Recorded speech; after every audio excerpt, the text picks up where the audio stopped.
Your career isn't growing, and the reason probably has nothing to do with your technical skills. It's the way that you communicate. You're building up to your point when you should be leading with it, and you're giving people everything you know when all they needed was 2 sentences. I spent nearly 20 years at Amazon and reached principal engineer.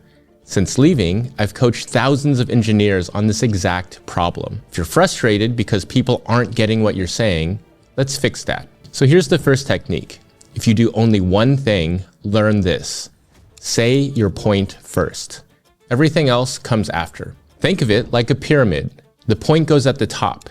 Everything underneath supports it. Most people build the pyramid from the bottom and then put the point on last. And by then, nobody's listening.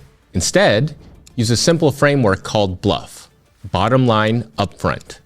Most people do the opposite. They build up to their conclusion. First, I looked at the data, then I noticed the pattern, then I talked to the team, and based on all that, here's what I think we should do.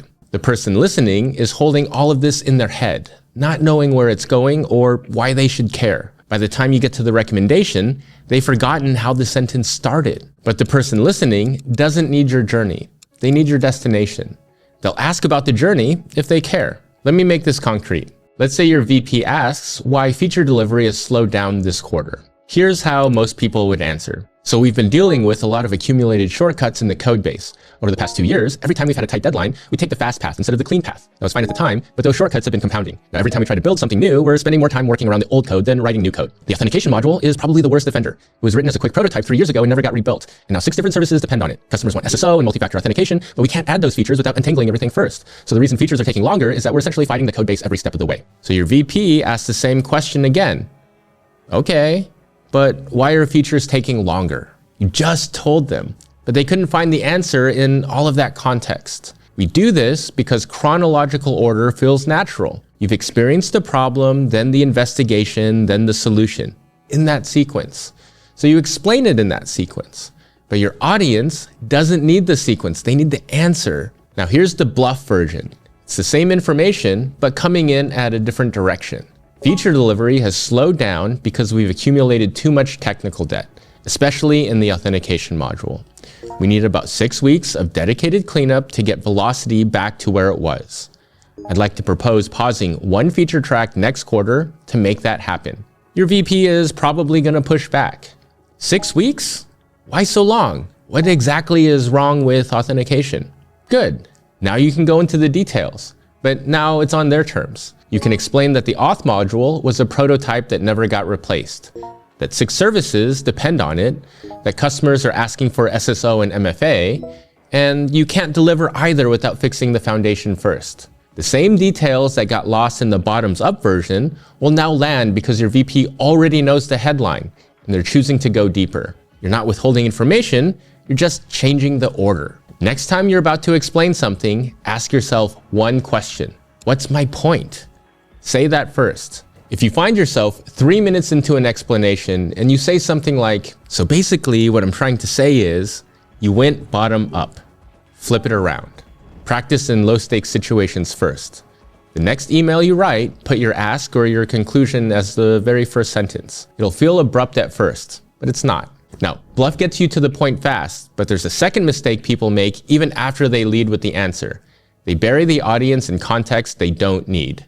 That's what the next technique fixes. Speaking of getting your point across, I write a newsletter every week to nearly 40,000 people, and the hardest part isn't the writing. It's figuring out what point to make. I've got over 150 posts at this point, and some crush, some land flat. For a long time, I was spending an hour every week manually digging through the data trying to figure out the pattern. So I built a custom agent in Notion to do it for me. Every Monday morning, it reads my newsletter database where I have the titles, views, and likes data, and it spots the trends. It gives me 10 suggested topics for the week with a specific angle for each one. This is what was waiting for me. Like here, it noticed that my one-on-one post had the highest likes in the entire database, so it suggested an advanced sequel, the 5 questions that turn a one-on-one into a promotion plan. The agent read my data and found a pattern for a newsletter that I wouldn't have on my own. Instead of staring at a blank page every Monday, I start with abundance and at least 10 ideas backed by my own data.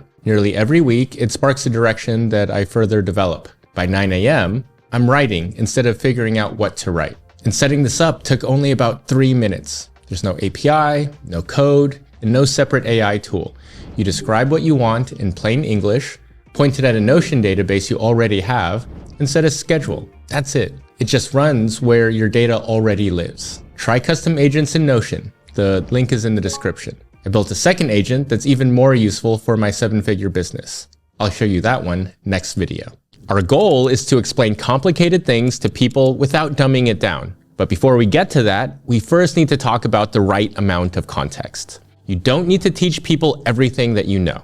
You just need to give them enough to handle what's in front of them right now.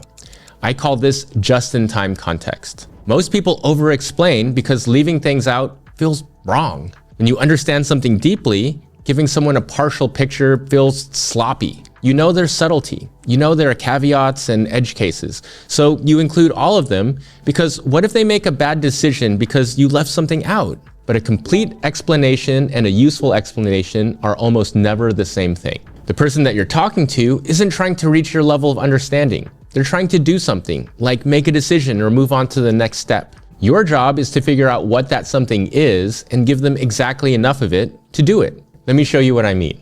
After your BLUF conversation with the VP, your product manager pulls you aside. They've heard the term technical debt a dozen times, but they don't really understand what it means for your team. They need to figure out how to talk about it in their next planning meeting. Here's what most engineers would do.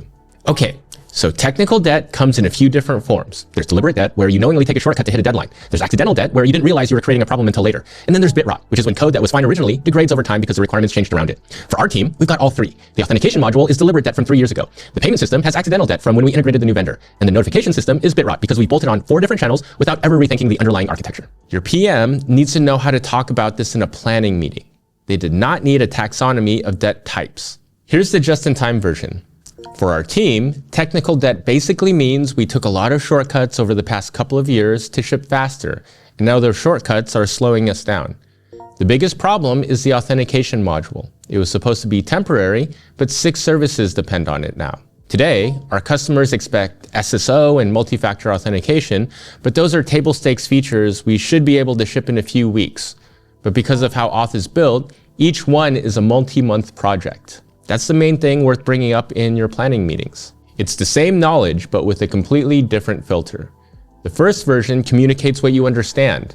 The second version gives them what they need. Before you explain something, ask yourself one question. What does this person need to do with this information? Literally write it down if you have to.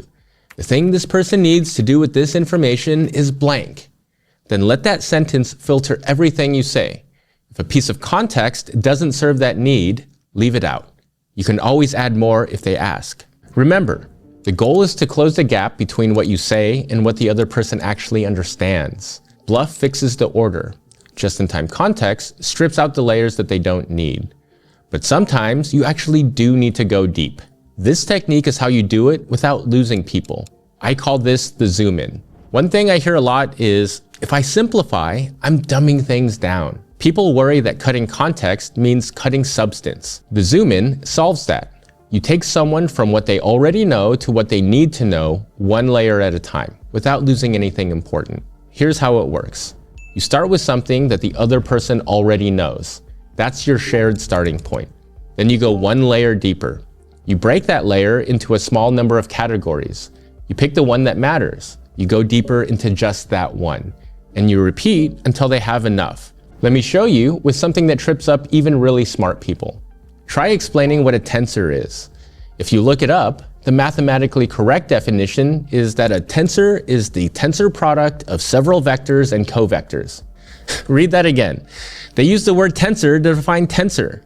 That's technically correct, but it's completely useless unless you already know what a tensor is. That definition exists for mathematicians and physicists who need precision. But it's not built for the front-end engineer who just got moved onto your ML features team and needs to start reading PyTorch documentation by next week. They can code, they know data structures, they know what a vector is, but they do not have a math PhD. So zoom in.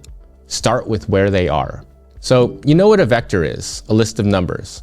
A matrix is just a bunch of vectors stacked together. That's rows and columns like a spreadsheet, 2 dimensions. Zoom in. A tensor is what happens when you keep going. Add a third dimension, and now you've got a cube of numbers instead of a flat grid. You can add a fourth, a fifth. A tensor is just a container for numbers that can have any number of dimensions. Zoom in. When PyTorch calls your data a tensor, that's all it means. It's a multi-dimensional array. The math underneath is deeper, but for reading the docs and writing code against it, that mental model gets you there.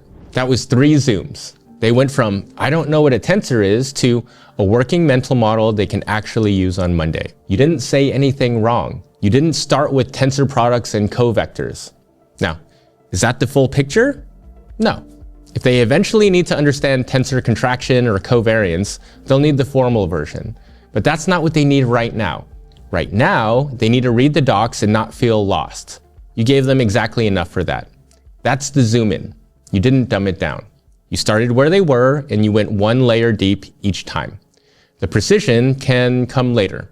Understanding comes first. Now let's bring this back to our example. Your new engineering manager just joined from another company. They've seen the sprint metrics and they know that velocity is trending down. Zoom in. Velocity dropped because of accumulated tech debt. Zoom in. The debt sits in 3 systems. Authentication is the one that's hurting us. Zoom in. Auth was built as a temporary prototype 3 years ago. 6 services depend on it now, so any changes require coordinating across all 6. Features that should take a week take 3. That was 3 zooms. You started where they were, not where the problem started. They now have enough to make some decisions. That's the difference between bottom up and zoom in. Bottom up starts from the beginning and tries to build the whole picture. Zoom in starts from shared understanding and only goes deeper where it matters. Next time you need to explain something, ask yourself what the other person already knows. That's your starting point. Go 1 layer deeper. Break it into 2 or 3 categories. Pick the one that matters. Go deeper into just that one. Stop when they can take the next step. In practice, the whole thing usually takes 3 or 4 sentences. It only feels like a lot of work because I just spent a few minutes explaining the approach. Using it is fast. By the way, this is the kind of framework that I teach inside of my coaching program. Me and my team of principal level coaches work directly with tech professionals to maximize their performance at work. Things like communication, visibility, and getting promoted. If that sounds like something that you need, there's a link in the description. I used all 3 of these communication techniques to write this video.